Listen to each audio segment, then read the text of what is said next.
Good. So thank you very much again, and welcome. Good evening to everybody. The title of my talk is digital methods, essentially, for discovery of materials, but also design, processing, and manufacturing of materials, especially advanced materials. This content of this talk is actually created by a host of my colleagues. Some of the names you see them below, and of course they are spread all across the globe, as you can imagine in any global organization today.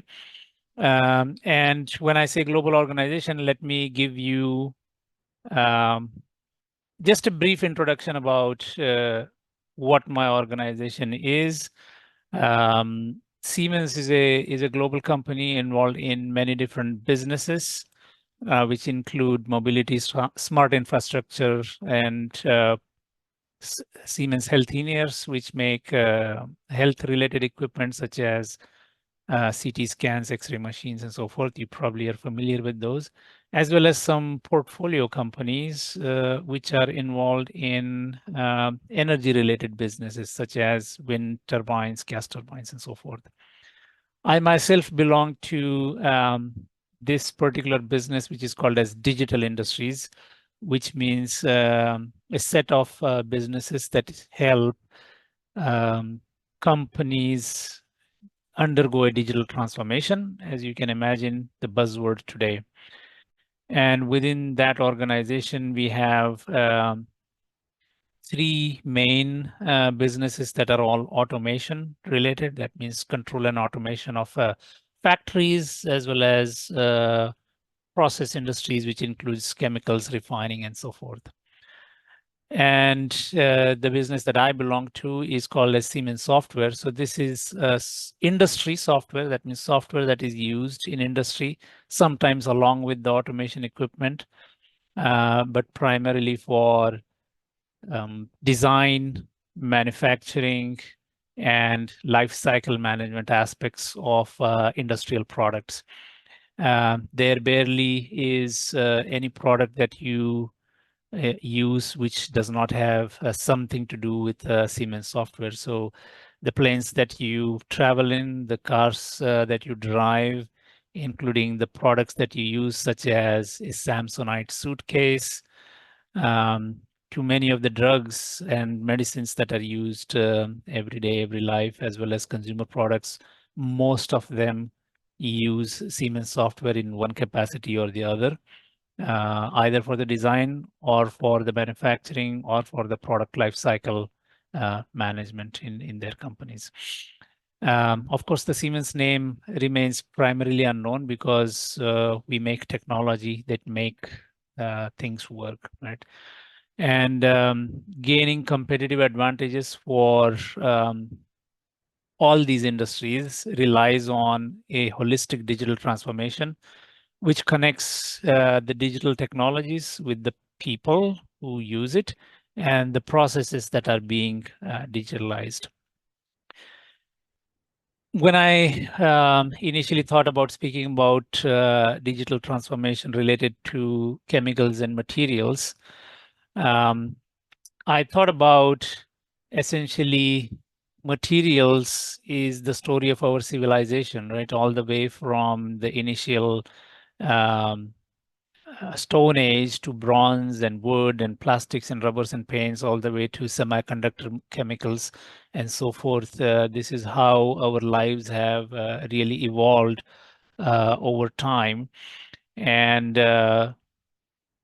satisfying those material needs of the world is what the primarily the chemicals and allied industries do. Without those materials, it is impossible to satisfy the demands and the needs, right? And meeting the industry challenges, which are oftentimes quite contradictory to each other, is a challenge. You know, typically you start with some sort of a product design, and the functionality of the product demands that you find the right material for it. And then once found, it needs to be, manufactured in a process plant, chemical plant. And if it satisfies the demands of the product, well and good. If not, sort of this cycle is to be repeated. And today, this management of this cycle essentially is a key element in making both the discrete product manufacturing companies, the materials manufacturers, and the research organization on both sides more and more efficient. And their job is tough because we all know that we want our products to be more powerful yet greener, lighter yet stronger, faster yet quieter. If you're thinking about maybe just a fan in your computer, for example. So this challenge raises many questions. Especially questions about can we really integrate these cycles or these phases to make things more efficient? And the workflow effectiveness across this entire value chain really depends on how you're going from materials research to product development to process design for those, and then the production and use can be impacted or affected, right? And at each stage, we see that there is an exchange of information about the physical and chemical behavior of materials um, through the entire value chain, right? And essentially, it all depends on if we have the right tools that can influence the critical material properties that affect the product performance, right? If you want a car dashboard that does not, that has the strength and withstand, obviously the question is what will be the composite materials that go into making it, what will be the base materials and so forth, and how can I influence those properties starting from the very material research stages, right? And so to address this question, in our in the way we develop our tools and so forth, we will look at it in a very systematic and methodical way.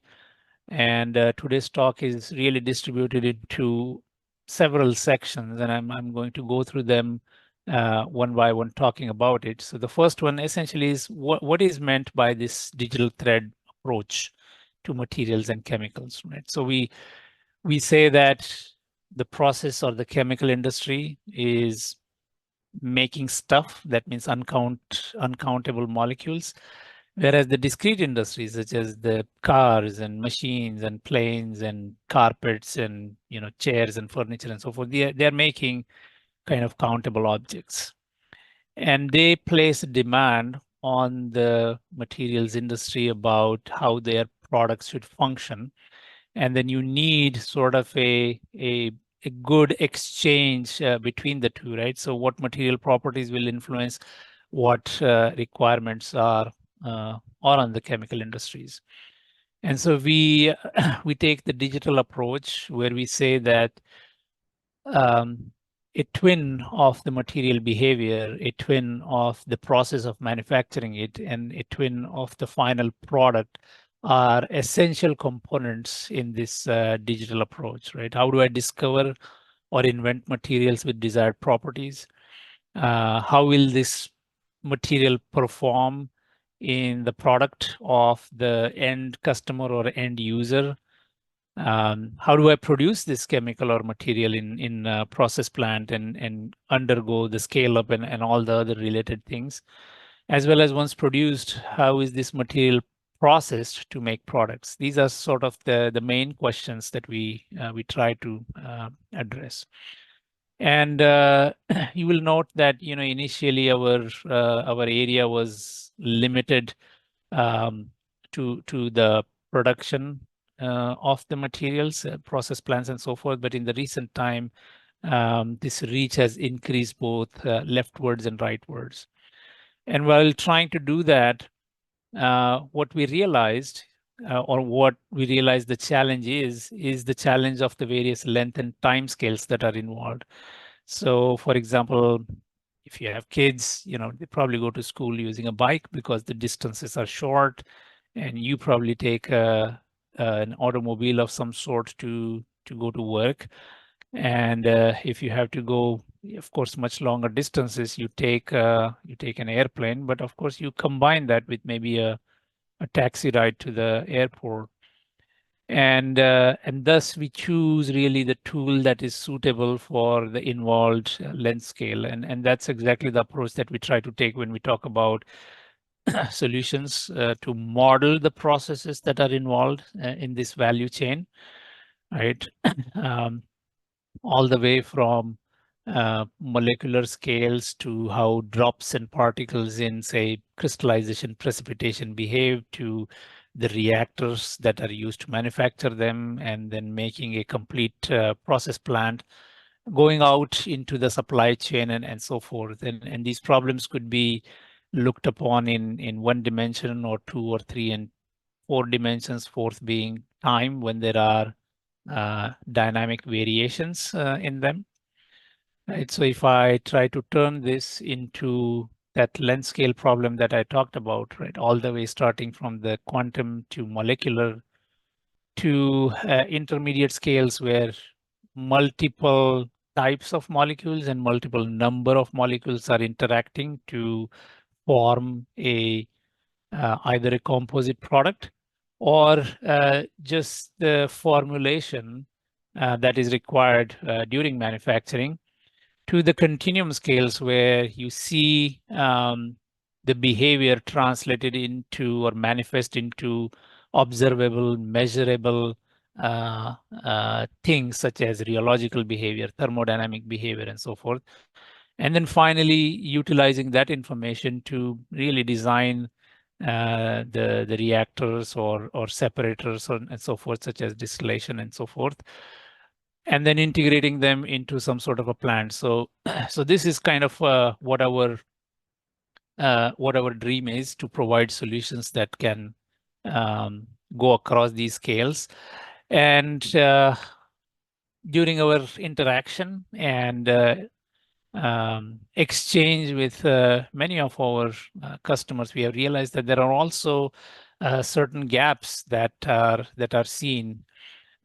We see that in academia, people use a lot of quantum and molecular scale calculations, and these are heavy calculations. As soon as one starts looking at several types or a large number of molecules, it becomes really difficult. So one has to develop new methods, sometimes approximate methods, that can overcome those barriers and be able to give us predictions regarding rheology or thermodynamics, things like solubilities and permeabilities and diffusivities of mixtures that are critical in designing that particular formulation, but also during the design of the production equipment and so forth. And once you know those thermodynamic rheological type of behaviors, you can create process models. And these process models need to combine with the equipment scales where heat transfer, mass transfer, mixing, and so forth define really how the performance would be. So that's kind of the challenge when we talk about on the materials production side of things here. But we can then go to kind of the next stage, that once these materials are formed, then one need to look at how they will be used in a composite manner to create the final products that we use in our day-to-day life. So here includes things like fibers and fillers and so forth that come together, and one needs to understand their interaction to look at how the strength and fatigue and so forth of the products that we look at will be influenced. Right? So this is kind of the scope of the things that we consider. And so what I want to do next is maybe give you examples across, or at least one example across each of these type of length scales that will make things somewhat clearer, right? And at the beginning, I highlight or I circle which part of the digital twin that I'm speaking about. So here is an example that comes from a large plastics manufacturer company, actually, who used our end-to-end simulation workflow. So going from looking at a single molecule to molecular chains to a composite to really discover a composite material that combines reactions and the extrusion phenomena, which is essentially used to then impact the strength of polymers, which are used in automotive manufacturing, right? So um, for them, using this digital method reduced the time that is required to really discover a final composition by investigating the candidates in a short period of time, and then of course utilizing finally some experiments to verify that those calculations are correct, and as a result they saw about 10% improvement in the impact strength of the polymer that they were looking at, right? And so the question comes that using these methods, what kind of properties can we estimate? So here is actually really a very short list. So we can create quantitative equations for various formulations that are involved. Things like diffusion, partition coefficients can be calculated. This was a key factor in the development of a thin plastic film that is used for protecting food because you don't want really oxygen to be diffusing in, which essentially spoils food. Solubility coefficients of liquid mixtures. One area where this was applied was in production of shampoos, which have several ingredients that go together, and then estimating the property of them is really a hard challenge. Permeability of polymer membranes. This is something that is very typically applied these days, very much so in batteries, where the membranes that are used, we need to understand the permeability of the lithium ion flowing through. And unless that is known, you cannot really estimate the capacity of the battery, right? And the big quest is that how can you increase the capacity? It is all then dependent on kind of the diffusivity that one gets. Polymer adhesion is another example where one of the large chemical companies, they studied the structure of the polymers in surface regions. And this was for prediction of modified polyolefin interface composition and interfacial tension for kind of different solvent compositions, which are added to the polymers, right? And just to give you a glimpse about what those calculated properties, how do they compare with experiments, you can see the experimental and calculated values, which are listed here. And so if you are looking at screening many product candidates, this gives you a very fairly good idea about which direction to take. You have to always remember that a model is never 100% accurate, but as long as it can give you a good direction, it can still be very, very helpful. So that was at the smallest kind of scales, right? Molecules and mesoscales and so forth.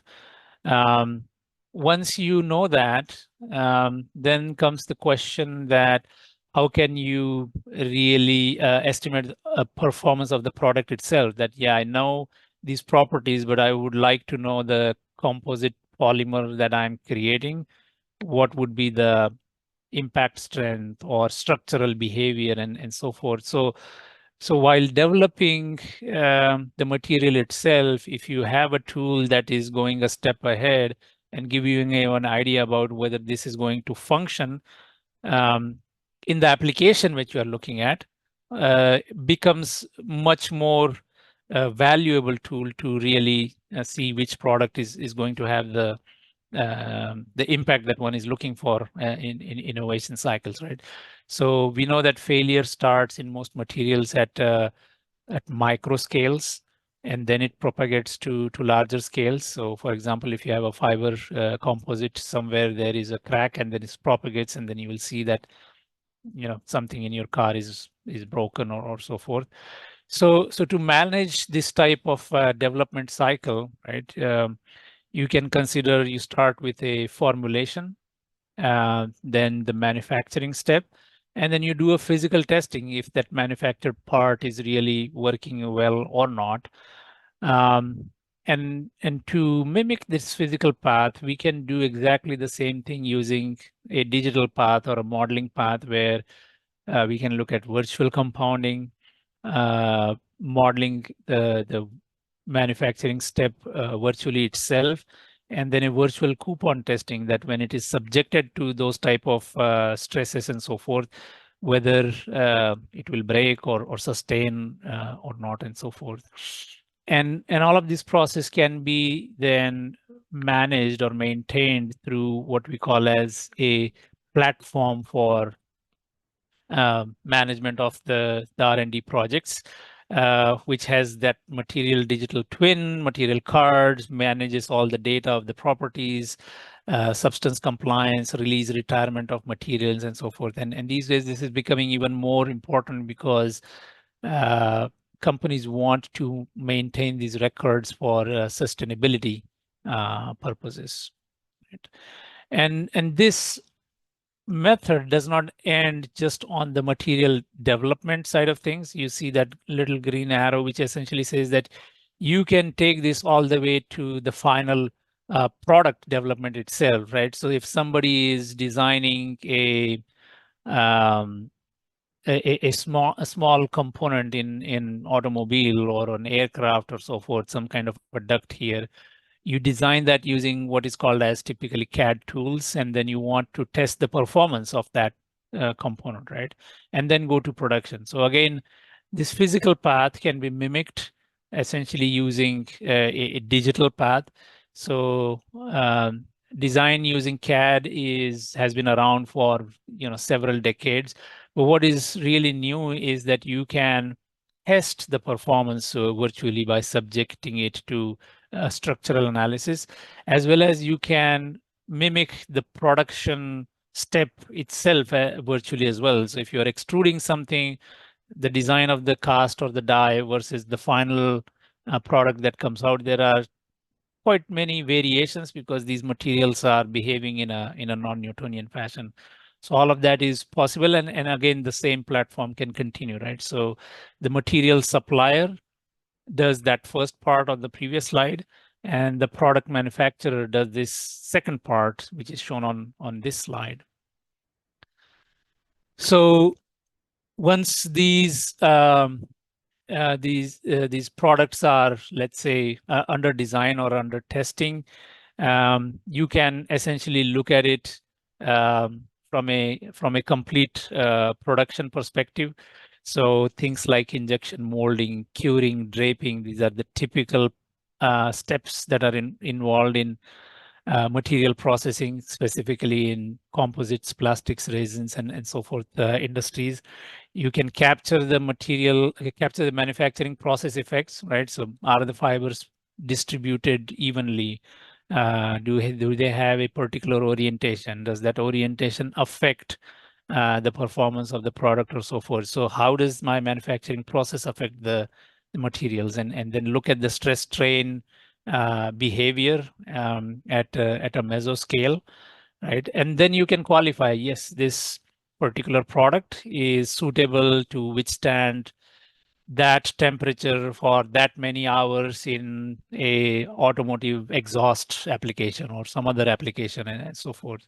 So you see how we are building essentially up the scales and connecting the initial R&D and innovation activities with the product design activities, right? So it becomes a true multi-scale analysis. So these capabilities essentially have the material modeling capabilities, the virtual testing capabilities, and then the virtual qualification capabilities. I'm going to skip this next slide because it is slightly too much into the details, but go to the next one, which talks about the use of artificial intelligence. So far, we looked at examples that were all utilizing some sort of physics and chemistry based modeling methodologies. But the advent of artificial intelligence makes things even further useful, right? So sometimes you may have data that you have measured, but this could be limited. And if you have limited measured data, you can generate synthetic data using simulations. And then you can use both of these data through a learning algorithm. And this learning algorithm essentially is machine learning or artificial intelligence, then can be used to really screen some of the material candidates at very, very rapidly in initial stages, right? So we have a partnership with a company called Citrine that makes this artificial intelligence platform. And this is a materials aware artificial intelligence to generate the material behavior curves kind of for any combination of fatigue influencing factors, including, specifically in um, 3D printing type of applications, right? So surface roughness, porosities, microstructures, all of these will affect how the behavior will be, for example, for fatigue life. So if you know initially, which direction to go using this artificial intelligence, also combined with simulation, then you can compress essentially the innovation cycle significantly, right? So what we say is, if you are doing all of this only utilizing experiments, the number of candidates that you can investigate could be small, and the time that takes is long. You add to it the digital or virtual testing, and that shrinks the time that is required or increases the base candidates. And then you add on top of it a materials aware AI, and that can shrink further this development time or increase the base of candidates that you can start with or investigate with. So that is kind of the summarized version of how simulation as well as digital materials engineering helps. So far we have looked at primarily the material and then the materials being used in design of the product. But that is not the end of it, right? So today, of course, once you have a innovative material, the process that is used to manufacture this material is also important. So the manufacturing performance is what we can model as well digitally. So this is a very, very simple example. A B pillar is the pillar that is in your cars, which is also made out of plastic with fibers. So we can model the manufacturing process of how these fibers will orient, use the orientation, and then do a model of the injection mold, which is the resin flow simulation. And then finally, we essentially see whether fibers are distributed correctly, whether all the small gaps and so forth have been filled by the flowing mold simulation and so forth. On the other hand, if you are just plainly looking at how these chemicals are produced in a chemical factory, reactors and so forth, we have essentially, of course, digital models which have been around for also a long time, probably more than 2 decades or so. But these have become now more and more robust, where you can design kind of the entire process of manufacturing based on any experimental data that you have. What is primarily new in this is specifically in the polymers area, we know that molecular weight and molecular weight distribution is a very, very key aspect of the product behavior.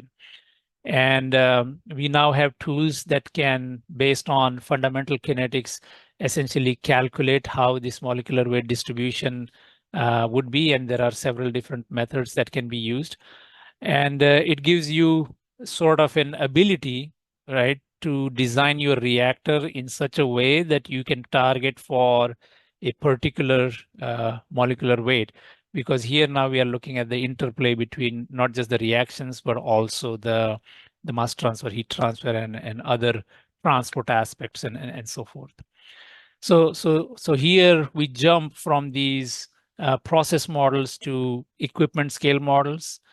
So if you tested something in the lab and you see that you get a particular molecular weight distribution, that is not a guarantee that you will get the same in production scale, because um, the transport phenomena does not scale geometrically. We all know that reactions are proportional to the volume, whereas heat transfer is proportional to the heat transfer surface exchange area, right? So if you are increasing the size of your reactor, not necessarily the same is true for the heat transfer and mass transfer. So we have done a tremendous amount of work where from lab and pilot scale to manufacturing scale, we have scaled reactors using these digital methods, right? And once these equipment scales are done, then you go to sort of what is called as process system scale. So earlier example, you looked at that molecular weight distribution, where you can take this and you can say, well, now I have a mix of polymers. I need to separate those distillation columns, blah, blah, blah. There are many different design decision variables, including what type of reactor to use, what type of distillation system to use, what reflux ratios for separations and so forth, what kind of column configuration. So all of this can be combined using the modeling method, where in this particular example, two particular distillation columns were completely eliminated with the heat integration approach. And capital investment was saved in the tens of millions of euros for this European company. So hopefully now you are getting the idea that how we are going up those scales, right? Starting from the moleculars all the way to the plant scale.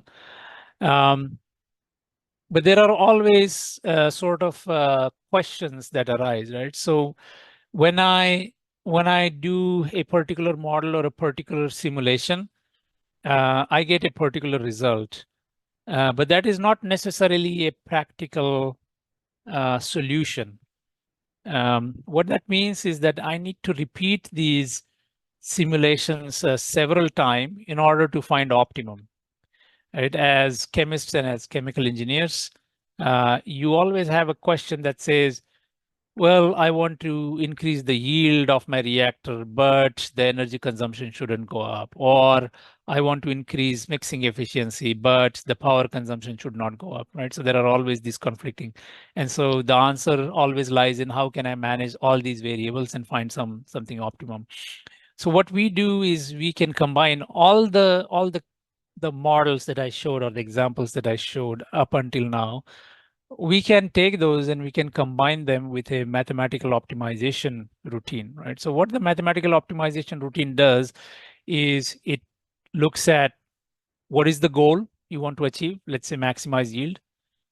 It looks at the constraints, let's say the energy consumption should not go up or go up above a certain value. And then it looks at all the entire parameter space. What are the things that you can change? Right, which could be temperature, could be pressure, could be the design of the reactor itself, could be maybe an initiator in a polymer chain reaction and so forth. And then within that design space, it will, in an automated fashion, launch several simulations. So I am giving you an extremely simple example, just an example of a pump to establish the concept. The question here is, I want to find a pump that gives me maximum flow capacity and minimum possible pressure drop, because pressure drop is directly connected to energy consumption. So what we do is we can start with a basic design of the blades in the pump, run a fluid flow simulation, look at velocities, pressure losses, and so forth. And what you're looking at this animation at the bottom, each red dot is a simulation result. And the blue line is essentially showing you it goes down slowly. And the blue line is showing you which of these results are satisfying the constraints and achieving the goal, and which of them are not satisfying the constraints or achieving the goal. And as a result of that, what I get is a whole bunch of investigations where I can say, well, these are the designs that are violating the constraints. These are the designs that require too much power while it gives me the flow rate that is useful. But all the designs that are falling on that blue line, which is called as the Pareto front, are optimal designs. So more than one can be achieved. So with several investigations that are kind of fully automated, once your baseline model is set up, can give you um, the required conditions being met for your product, right? So forget about the pump. You can consider this can be applied to finding a right formulation. You can consider this can be used to find a right reactor design with particular heat transfer and other requirements.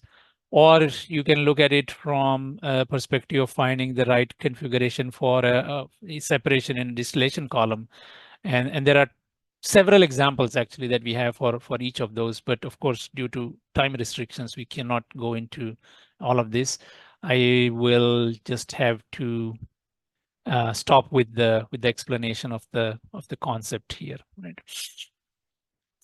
So besides those, we are also involved in several R&D projects and collaborations with academic institutions as well. It is estimated that the impact of new materials over the next decade is going to be of the order of $3 trillion, right? And 70% of new products require novel materials. And novel materials are many times also produced with novel manufacturing methods, right? A completely different process, catalyst, reactor designs, and so forth. So we look at which challenge the conventional approaches that we have, right? Going from the material to the manufacturing process to the products, and you can see the list of kind of the questions that typically one gets asked about, and our R&D activities are looking at how we can create a bridge across these valleys, if you will. So here is a list of several of these R&D projects that we are involved in. And of course, we don't have time to go through all of those, but I'm going to just speak about maybe one of them. This is through a consortium that includes Toyota, the Catholic University in Leuven, Belgium, Plastic Omnium, which is a plastic manufacturing company, and Siemens. And this is essentially for manufacturing of tanks that can store hydrogen for automotive applications, right? All the normal materials that are today used are most likely unsuitable. We know that the hydrogen economy is gaining pace, but there are several hurdles, right? So the variabilities, cost reduction, what kind of carbon epoxy composites can be used in these tanks. So through simulation, we are looking at the manufacturing performance, also data-driven analysis. And simulation essentially tells us upfront what kind of defects can be expected, because this is sort of a winding type of manufacturing process that is used. And then we use, of course, neural networks in looking at the development of this composite material as well. So I'll just skip the rest of the examples. If you are interested, we can please get in touch with me, and I'll be happy to talk about it. And I'll conclude with just maybe one slide here.